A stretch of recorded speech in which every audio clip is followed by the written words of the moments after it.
Tony Pizza. Marconi sat on his usual spot on the sidewalk, surrounded by passers-by.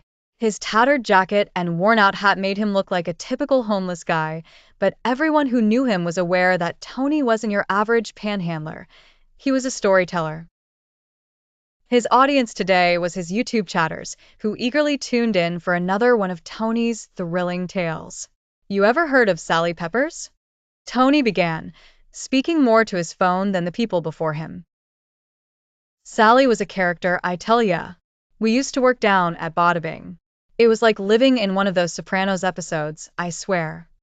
The crowd hushed as Tony spun his yarn. So one day Sally and we get this job, right? Gotta head down to Brooklyn. Things get a bit messy.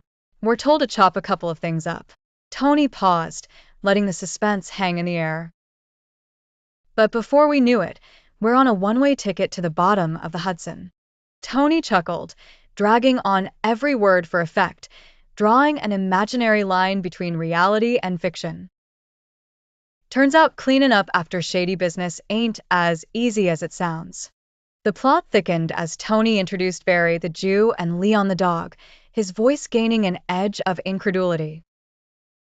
Barry and Leon, they was a real pair. You should have seen them. They took off to Vegas with Nick Romano and Frankie Four Fingers.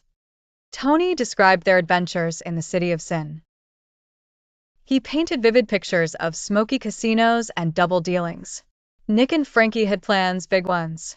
Barry just wanted to roll dice, and Leon, well, let's say a dog has its own ways of crashing a party. His tale wove through unpredictable twists and dry humor, leaving listeners unsure of where the reality ended and the fiction began. As he neared the end of his story, his chat buzzed with comments. Some comments were teasing, others conspiratorial. They wanted to know more about these mysterious escapades, but Tony just tipped his hat, gave a wink, and said, "That's a story for another time, folks." As Tony packed his things, his worn-out figure mingled into the city's backdrop.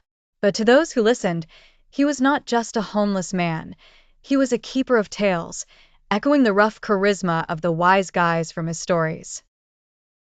He left listeners to question if there might be a kernel of truth somewhere beneath the surface. The summer wind came blowing in from across the sea. It lingered there